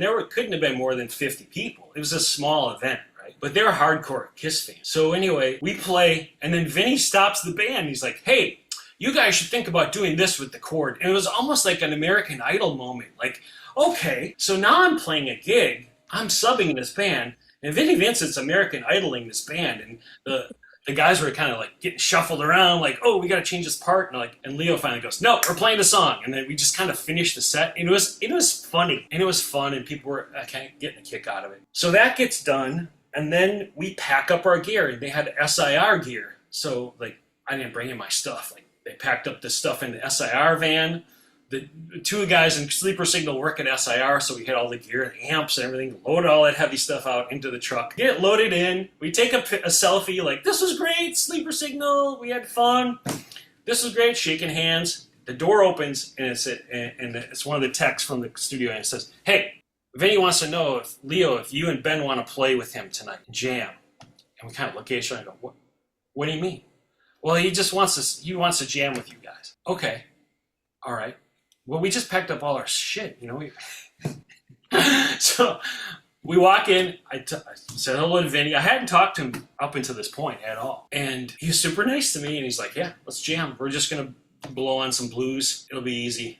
Yeah, let's jam. Leo's like, all right, let's do it. Get all the stuff. We reset up. It's getting late in the evening now, guys. It's 1 a.m. And there's a mini PA in there. And Vinny plugs in, and he's wailing, man. And I didn't bring my earplugs. So on a little break, I quick ran and got some toilet paper and shoved in my ear. It is loud in this room. And granted, this is a room where like they do like country cutting sessions, right? It's like they do like, you know, singer-songwriter sessions, or the symphony comes in and plays. It's a beautiful space. And it's like, woo, woo, woo. And Vinny's just wailing, right? And we're warming up and running this 12-bar blues, like some Freddie King song, running this thing. And then he'll stop us and he'll say, we need to adjust this PA. You know, you need to do this. He's really he's trying to get the best sound for when the people come in. Okay, then it's like 1 o'clock, 1:30. It's getting really early in the morning. Obviously, some people have left now by this time because no one got let in this rehearsal spot. I think we probably ran for like an hour, like just getting a sound or whatever. Like, he was very picky. He wanted it a certain way, which I totally get. But I was all sweated up playing this 12-bar blues for like an hour. And during this time, we're rehearsing, getting ready. He had a singer there too. So there's 4-piece. I have a picture of him, man. I'll send it to you. Hilarious. He turns to Leo, the bass player. He turns to us, and Leo and I have this distinct honor, and we always talk about it. Vinny looks at us and goes, hey, will you guys want to be in the Vinny Vincent invasion? And we kind of look at each other and go, what? Like, what is that? Like, what does this mean? He goes, listen, it's an easy question. Yes or no. Do you want to be in the Vinny Vincent invasion? And we just we didn't know what to say. We didn't know, we're like, we just met you. So I don't think we even answered him. I thought, oh, that'd be great. You know, but we were trying to get going and trying to get the people in. So finally, it was kind of like, let's get this moving. And the people that were managing Vinny were like, let's get this moving. So the doors open. And just before I do it, I said, hey, Vinny, are we going to play anything else besides this Freddie King song? He goes, no. Okay. Doors open. Play the Freddie King song. A couple dozen people hanging out. They're like, oh, this is great. And he's like wailing, just shredding, man. He sounded pretty awesome to me, right? That gets done, and he turns to us and he goes, hey, you guys don't lick it up? And I was like, yeah, I can get through it. You know, I got 2 hands. I can get through it. And Leo's like, yeah, all right. Leo's younger than us. I think he knew it very good. So we started licking up. And we're playing Lick It Up. And it's not going where it should go. And finally, I think I finally just did a fill and ended the thing. And that was the end of the thing. And Vinny's like, this was great, you know. So we must have played with him for like maybe 2 hours, somewhere around later, like that. And then after that, when people left, it was like late, man. It was like 2 or 3 in the morning. I said, yeah, man, let's jam. You know, we talked, and I gave him my card. And I said, hey, man, you know, he's here in Murfreesboro, so, you know, anything can happen. I don't know what his situation is. I have not talked to him since then, so I'm not waiting on something to happen. But it was a fun night, and I enjoyed it. And you'll find information about Vinny Vincent online. Think of it what you will, but he was really nice to me, and I had a good time with him. And Leo and I always chuckle about it. We were jamming with him. And so that's what's happening here in this town. There's so much going on, and there's so many different people that you would run into that you don't know that you're going to run into. Well, he's not the only member of KISS that you've met. Oh, yeah. So, yeah, you're right. We Trixter opened for, well, you know, Steve Brown from Trixter worked with with Ace Frehley for quite some time and produced and recorded the 10,000 Volts record, which is an amazing record. I think he got a lot out of Ace Frehley. Ace sounds great on there. I think. I enjoy that record a lot. But yeah, we opened for Ace, losing track a little bit, November or something last year. And we did one show in Iowa. I got to meet Ace, of course. His band was killer, great band. We had a great time. It was really packed club. There were plans to do some shows with Ace in the spring, but of course he had that accident and passed away, so that was a really unfortunate thing. And all of us were upset about that, but that could have been really cool. It was a good matchup, Trixter with Ace Frehley band. But yeah, the guys in Ace Frehley band, they're still playing. They went on and done their own show, put together their own show, and they're out touring. So good on them. Well, I know the wheels are always turning in your head. What are some of your, other than your tour dates, which we'll get into, what are some of your future plans? I heard you maybe want to write some more music, or what kind of things do you have in the works up in the headspace? Well, world domination. I don't know, man. I have lots of ideas. I always I'm tepid to make big announcements of stuff, because there's always stuff cooking on lots of burners, and then some things don't develop, right? I mean, there's always talk of things happening, and then we get excited, and then it doesn't happen. So I am still doing some writing for percussion. I look forward to having a couple things coming out in the next year or less. Still doing a lot of that kind of stuff. I have a buddy named Eric Moronis, who is a great sax player, and I really want to record with him, and he knows that. He's a great sax player. I went to college with him. He went out to LA, man. He got the gig with Brian Setzer, so he played in the Setzer big band for a lot of years. And I used to laugh because I'd turn on Jay Leno or like Letterman or whatever. There's Eric, man. He's playing the Leno show. This is amazing. But he's a killer player, and he's done some recording on us. I do want to record some more. That's one. If there's anything in my career that I feel like is not documented or is not up to where I need it to be or where I expect myself to be, it's my recorded music side. So I'm on a very small amount of records, and then like a bunch of this educational music that probably no one's ever listened to outside of the students. Right? Do you and the Trixter guys want to write a new song or two? So Steve and PJ are writing all the time. They have solo projects that they write for, and they are planning to do something. I don't have any timeline on that. I don't know what their plans are. PJ Farley is an excellent drummer. He played drums on his entire last record, and he killed it. He's a great drummer. And the other night, I saw him play. He was the front man on a band. He was playing bass and singing. He sang the whole gig. I mean, that guy's super talented, man. People don't think. I played duo gigs with PJ Farley. Maybe some people don't even know that. He has 2 records out of original music, and they're great songs. And he plays acoustic guitar and sings. And I still do my percussion thing. And I play some gigs with PJ. We just did some stuff a couple months ago, but I think this winter we're going to be doing some things together again. Just the duo, just the 2-0, just the acoustic stuff. So yeah, those guys are always writing. I don't have any dates or any announcements for any of that kind of stuff. I would think that there probably will be something. Not this year. Well, you're always welcome to come back here and give us the scoop. I'll give you the scoop, man, hot off the press. So how did you get with Anthony Corder? Oh, we're lovers.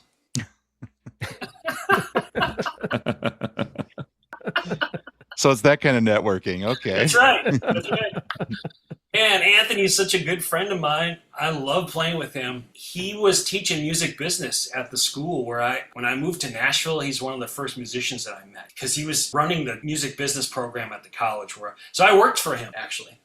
We hit it off, and I always wanted to play with him, and we didn't have an opportunity for a while. And I kind of kept bugging him, man. I called him one night, I remember, and I said, "Listen, let's do some acoustic gigs. I can support you with my drum." And he's like, "Yeah, I've played with djembe players." And a djembe is an African percussion instrument, right? So it's an hourglass kind of shape. Yeah, sort of. It's big on top and then wedges down, and it's a great drum, and you can get a lot out of it. I love playing that instrument.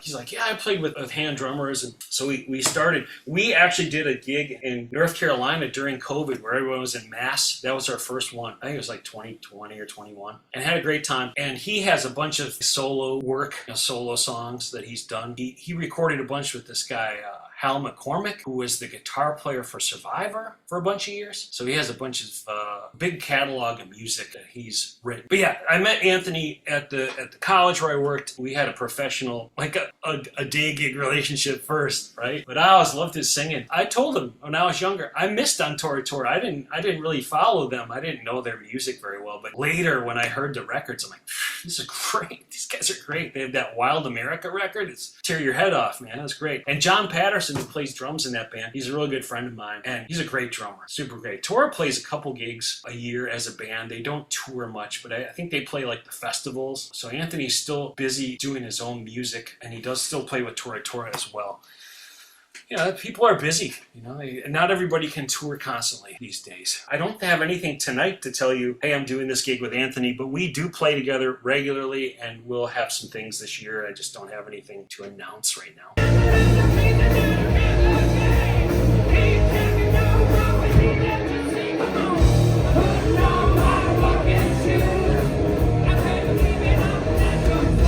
Did you meet Tony Harnell by networking also? Yeah, that's a good question. I did. Actually, that's exactly how it was. So we have a good friend named Bill DiPaolo. He's a music industry professional, and he's someone that books shows, and he manages bands. He's a sound engineer, and he runs a backline company. He does so many things. He's very busy in the music industry. Somehow, between my wife and Bill, Tony found them, or they found Tony. I can't recall exactly how that all went down. The first time I met Tony, we went out for a little bite to eat and got to meet Tony in Nashville. Like you said, it's a networking thing. And Tony was wanting to work solo. He's busy with TNTs there right now in Europe, and they're huge in Europe. And they play to like 40,000. They play in festivals with that. People are on your shirt right there. Def Leppard band. They'll do one night, and then TNT one night, and Def Leppard the next night, and they're playing to like huge audiences. I don't know if the TNT is as big, widely known in the States though. That's just kind of the thing. But that dude can sing. Man, that guy, He sounds amazing to this day. I've played with him where I've just done a couple songs, and then I've done the whole set. I think we're trying to do something together. So that might be something that we have coming up. But I don't have any dates on that either to tell you. Yeah, it's networking. It's all networking. You're spinning a lot of different plates, and eventually we're going to get an announcement on something. But no, I'm just kidding. Yeah. I'm glad HR isn't hearing about, when you worked with Anthony, but I do want to put you on the spot a little bit. Is that my clip that's gonna go viral now? Oh, we're lovers. And everybody's gonna run with that shit. Like, easy guys, You never know what happens out there in the interwebs. I do want to put you on the spot a little bit. It's always a tough question, and I always like to hear what people answer, but you've got such a career of so many different things. I want to know the one thing that makes you the most proud of Ben Hans. My gosh.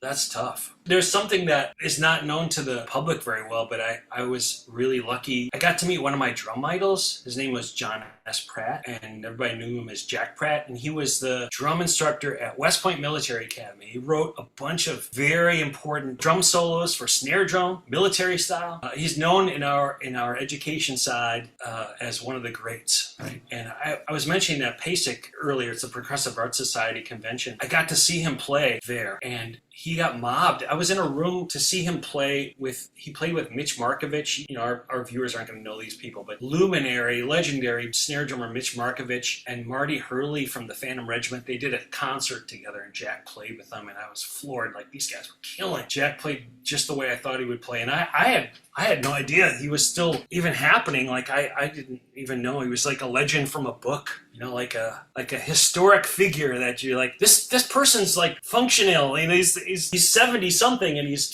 kicking ass. So I heard him play, and he of course played snare drum, military drum. There were thousands of people at this event. I couldn't get to talk to him, so I reached out to him through that organization, and they were nice enough to connect me. I flew out to New Jersey, and I studied with him, and we played in his kitchen for 7 hours. He turned to me at the end of that and said, "You're better than 99% of the drummers I've ever played with in my life." And I was like, "What?" "You're the military drum teacher, man. What are you talking about? So we played. I mean, he kicked my ass. Don't get me wrong, man. He smoked me a bunch of stuff, but I learned a ton of stuff. I got his feel that day. So it was like, it's like being with Yoda or something. You're Luke Skywalker being with Yoda for 7 hours. That was sort of the deal, So we headed off. Took me out to dinner. He wouldn't take any money for the lesson. I was trying to pay him for the lesson. He would not take any lesson money. And then we became really good friends and we talked a lot. And then we decided, I was working with the publishing company and I approached them. I said, hey, let's get this guy on video. He still plays. He's amazing. He's in his 70s, And I put a proposal together for an educational DVD. At the time, this was a thing. DVDs were still selling. But they were like, yeah, let's do it. I'm like, what? Okay, great. So now I'm a music video producer, and I had to write a script and then get all this stuff together, and I'm running this recording session.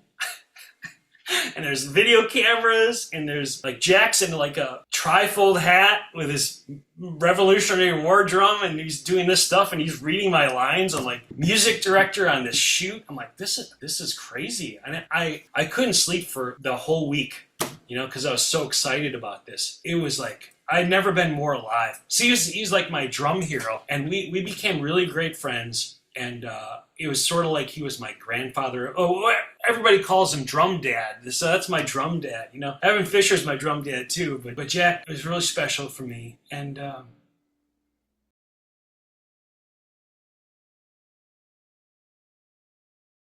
miss him.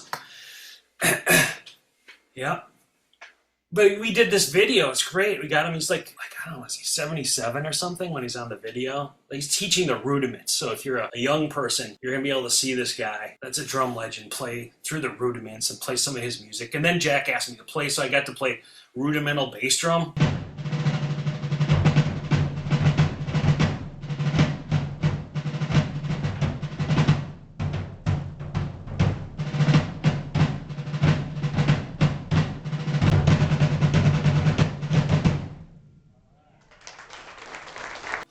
With him on some of his music and some of his tunes that he wrote. So that would be one of the most proud moments I ever had in my career, being with him. And then we did some books. We reissued some of his books, and then I went back to see him. He had mounds of music that had not been published to the public, and he wrote one for me, and it never got published. It was called Proportional Drumsticks. I have a copy of it here at home. I was like, shit, proportional drums? What are we talking about? So anytime you see Trixter playing and you see me with my hands up like this in the air, that's like old school military drumming that Jack would do. And he would play like this. And he used to be able to, the legend was he could tear through a drum head with one stroke. He had so much power in the day with his drumming. So I'm always, when my sticks are up like that in the air, that's for him. So, real quick. So we did some clinics together, workshops, taught a bunch of kids. He flew to Wisconsin, and we did this video in Wisconsin at one of the Hal Leonard studios. But we were at dinner, and I was with some friends in the drum industry, and he was telling a story. And he said when he was young, he was a drum judge. He had a young guy come up and play for him, and the drummer was kind of slouchy, and he was trying to get it together, and he maybe had ripped pants or something. He didn't really have his thing together, and Jack was like getting after this young guy. He's like, you got to do this. You need to get this together. He was pretty tough on him and everything. And he said they became really good friends after that. But he lit a fire in this guy, and his name was Steve Gadd. So I was like, what? You're like, you? Like, what? Yeah. So he touched a lot of people, so I was really fortunate to work with him. So that's it. That's all I have to say about that. And that's all I have to say about that. Now I can use that other soundbite. That's all I have to say about that. Yeah. I'm curious if you can talk about the physical nature of live performance as it relates to percussion, specifically the demands of live performing as a drummer. You know, a lot of our heroes from the 80s, from a vocal standpoint, you hear a lot in the news about John Bon Jovi's having surgery. It's taken him a couple of years to get back out there and perform. Tom Kiefer just had another vocal injury, and poor Vince Neil can't get any good publicity from either fans or critics regarding his voice. But from a drumming standpoint, you don't hear a lot about guys that are getting up there in their performance and struggling with the physical demands of drumming. I'm wondering if you can comment or share your thoughts on that at all. Sure, man. Yeah, thanks, Brett. All of that stuff when you're doing music, it's a physical thing, right? And there's nothing anyone can do about physical aging. There's just nothing. And I don't think any of us at 50, at 60, at 70 are the same as we were at 20. So I think it's BS when people get judged because they recorded music in 1985. They don't sound like that in 50 years later. Like, what? I mean, I always look at Chuck Berry. If you guys know about Chuck Berry, he would play with all pickup bands and just show up and play. And he played until, I remember seeing video or hearing music where he really couldn't play anymore.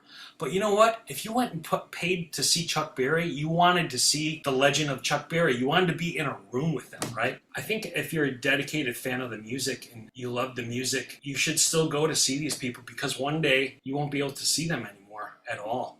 Vocal. That's a tough one, right? I mean, like, that's because people come to these shows, they want to hear the song, they heard it all those years ago, but it's like, man, the voice, it ages, and you just can't get back to things. So I don't know, people are pretty tough on these singers, man. We're looking at 40 years ago for some of the musicians you mentioned. Think about if it was 1990. It was like we were talking about 1990. You're like, why doesn't Bill Haley sound like he did in 1950? Like, it's like ridiculous. But physical demands. So I'm kind of out of shape, man, but I'm in shape enough to play.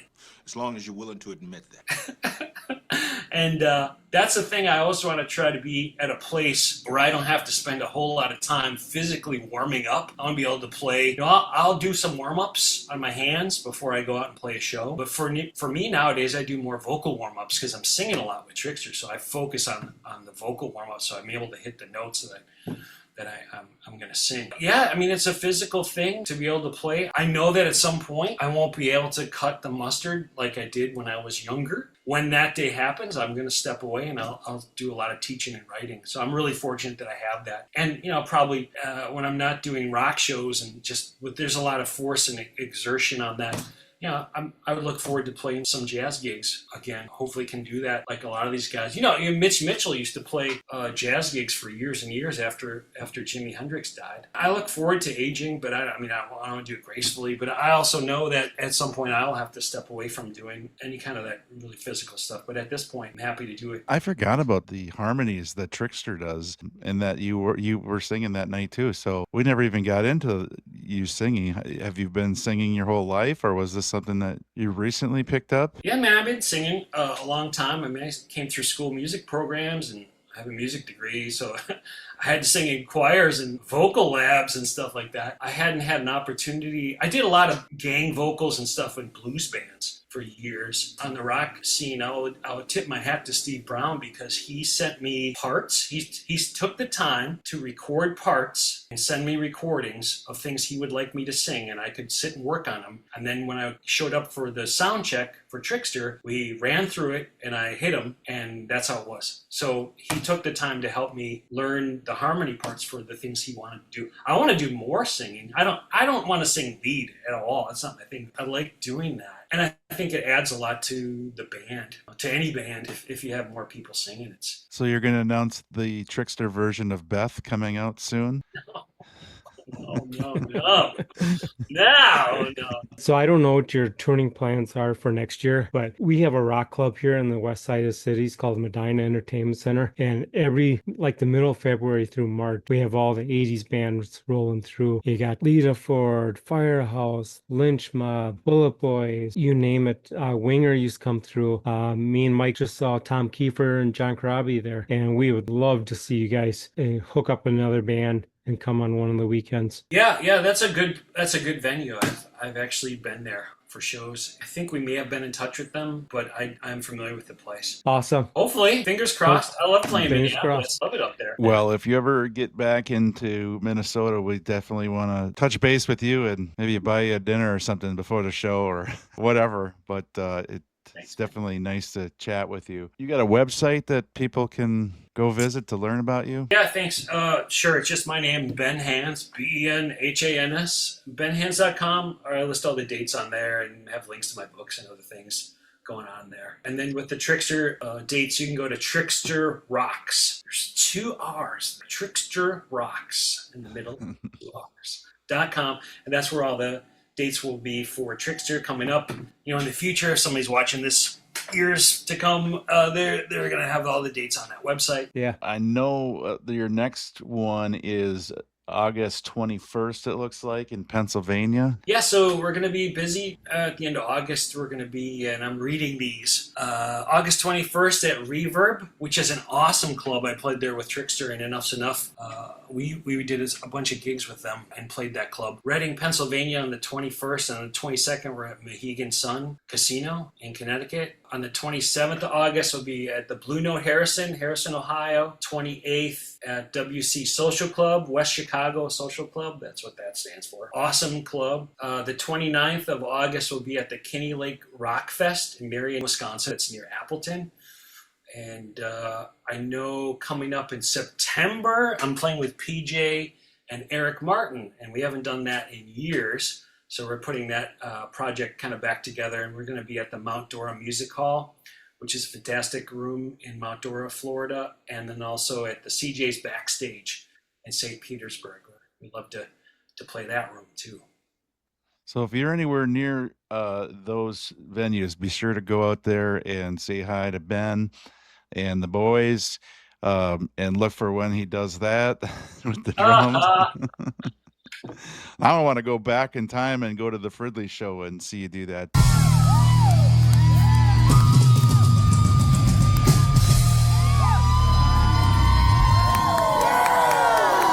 I don't know if you can see, but right up between Guns N' Roses and Motley Crue is the drumstick that you handed me during the show, and you said that you nowadays you don't have to worry about lawsuits, so you don't flick them in the audience. So I appreciate it because that's my first ever drumstick at a rock show. Yeah. Your virgin stick, I love it.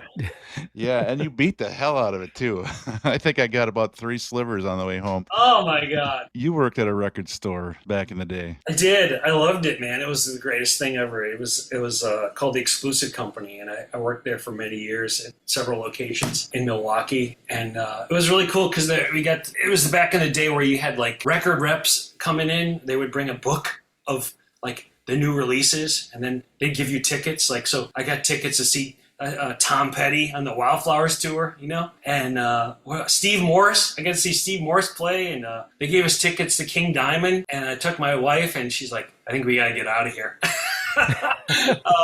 So I got to meet a lot of people when I was doing that gig and talk music, and those days are kind of gone where you like hang out at music stores and like learn about music from complete strangers in person and say, hey, have you heard this? And meet different people. Like I got to meet one of my good friends through working there, Victor DiLorenzo. He's the original drummer from the Violent Femmes, and he used to come into our shop all the time on the east side of Milwaukee. I've been able to keep up with him pretty regular through the years. So all the different people used to meet at these music stores. It was great. It was great culture, man. But the guy who ran it, he was interesting. He was called Mr. G. And the first time I met him, he had never met me before. I walked into the store, and he was very eccentric. And he looks at me and goes, "It's nice to see you again, Ben. I've heard great things about you." And I was like, okay, Mr. G. I'm a kid, like 19. But he lived in a hotel in Oshkosh, Wisconsin. And he lived in a hotel, and he would do radio and TV commercials. The last song, price $6.99 cassette, $9.99 on CD. You saw it on Channel 15. Say it with me, the Exclusive Company. In Wisconsin, because you had stores like Appleton and Green Bay. I think there was Madison had some stores, but he would do these commercials and. He would yell into his boombox in the recording, would sound like this. He'd be like, $10.99, Get your CDs for $10.99 at the exclusive company, Lenny Kravitz. $9.99. Look at his rippling stomach. $9.99 on CD, $8.99 cassette. And you would yell into this thing, and it would be like, you'd hear it coming through the TV, like, holy cow, this guy's incredible, you know. So a very eccentric guy, and met him one time. He's long gone and passed on, and that chain's passed on, but it was called the Exclusive Company. I got to get a T-shirt. I've seen them online. They're Exclusive Company T-shirts. I got to get one. But I was there for years. I made a lot of good friends, and I still. You guys do this on social media, like find a funny video and you send it to somebody or something, or a meme or something? Dude, my buddy Derek Anderson, every day I send him something because I met him at the record store, you know, like 30 years ago, and we're still in touch, you know, so lifetime friends, and that was a great experience. I learned a lot about music working at a record store, about different genres of music, all the different artists, and the music industry. One cool thing before I go on this, I met Rich Krupa, and Rich Krupa was the nephew of Gene Krupa, the great drummer. Like Gene Krupa was the first superstar drum set player, and Rich Krupa would come into the store. He worked for Polygram Records, and he would come in with his book, and he would talk to us, and he would tell us a few stories about his uncle, you know. So that was priceless. So, yeah, days gone by, but man, I was glad I was there. It is awesome to have you, and best of luck on these upcoming tours. And anything else you would like to promote? Can we get your CD somewhere? Well, that's now out of print, but you can get it on Spotify, Apple Music, and so on. And any young drummers out there can buy your books and learn how to drum in 14 days? Yeah. So, Coach, I want you to pick up how to drum in 14 days, and you're going to start on day one with the quarter note, and you're going to go to the eighth note, and then the 12/8 time thing. Oh.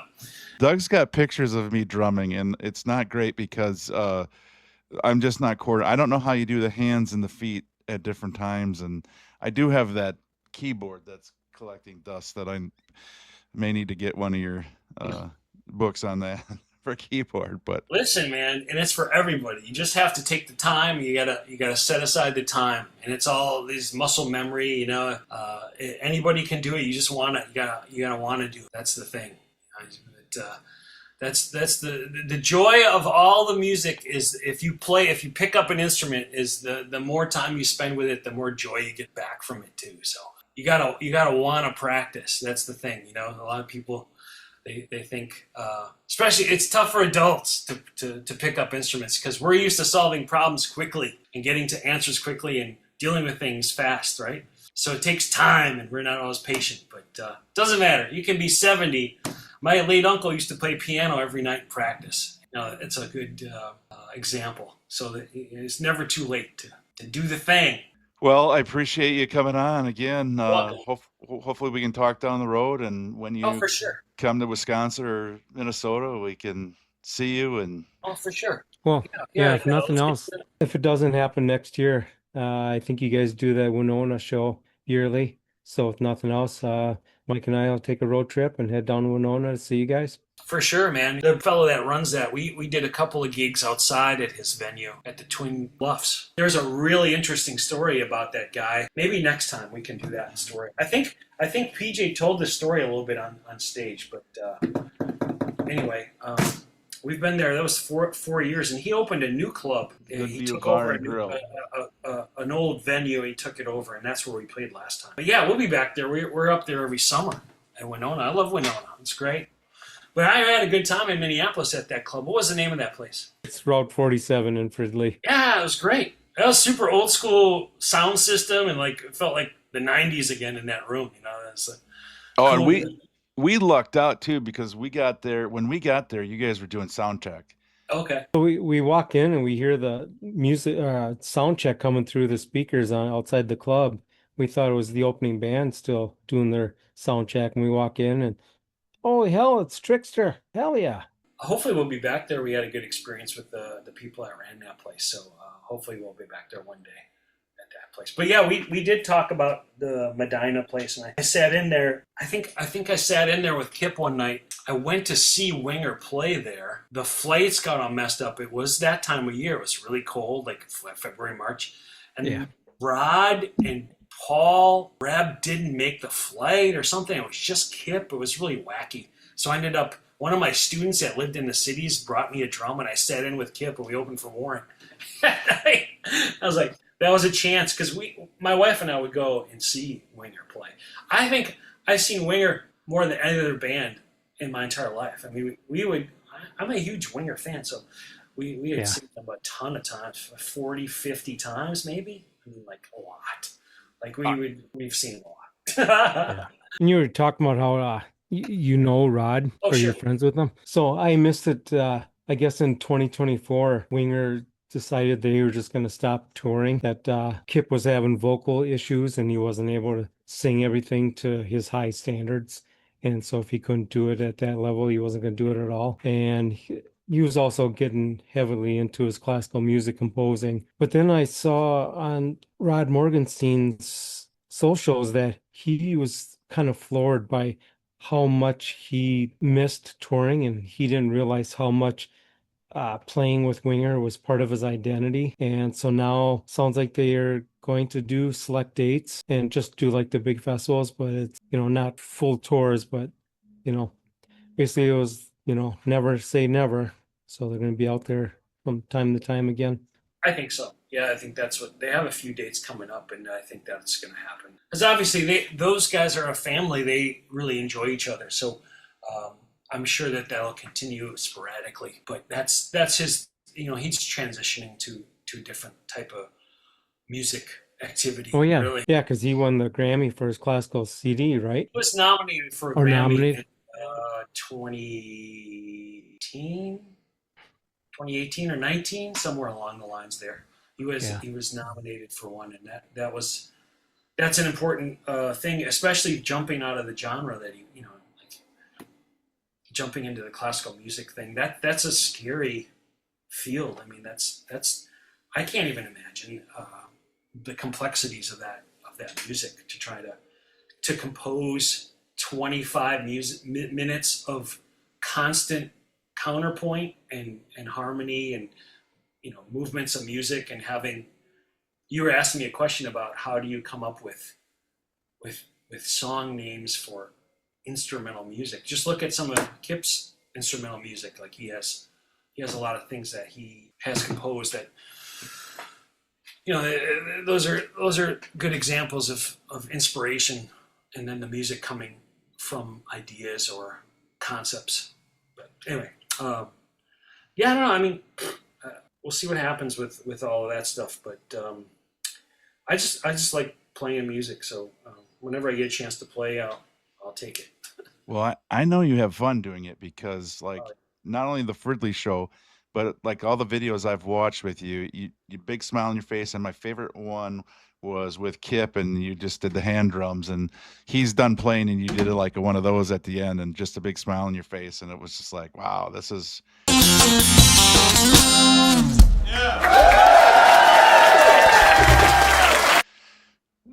He's living his best life. So. Oh yeah, man. I enjoy it. If you can make music and move people. I mean, I remember playing shows with Kip, and there'd be people in the audience crying. Like that's how moving that would be. That what was coming off the stage, to the audience. So I mean, when that can happen, I'm happy to see people tap their foot. But when you can make people tear up, like that's another thing. Body surf. I've never done that. Nobody wants to hold me up. Well, anything else you'd like to say to the world? Hello, world. And I just want to say thanks for having me on the show. I guess you coaxed a bunch of stories out of me here, and I hope that you guys enjoyed it. I enjoyed meeting you all, and maybe we can do it again one time coming up. That would be awesome, and we appreciate having you on the show and following your career and getting to know you and all different spectrums of music. Like I said, got to relax to your trio music today on Spotify right before prepping. So, but you have just fabulous stories and such a great career. I can't wait to hear about hooking back up with Mr. Fisher. Oh, yeah. Thanks so much, Ben. It was great talking with you and speaking with us tonight. You're welcome, Brad. Thanks, Ben. This was awesome. We've been looking forward to this for a long time. All right, sir. Good night. And we'll talk to you soon, hopefully. Good night, Doug. Good night, Brad. Yep. Thank you, guys. We'll see you down the road. Bye, See you down the road. All right, you got it. Thanks a lot, Ben. See you later. Bye-bye. Please like and subscribe. Share this content out. We appreciate you joining us. I'm Coach. And I'm Doug. And I'm Brad. Rock on.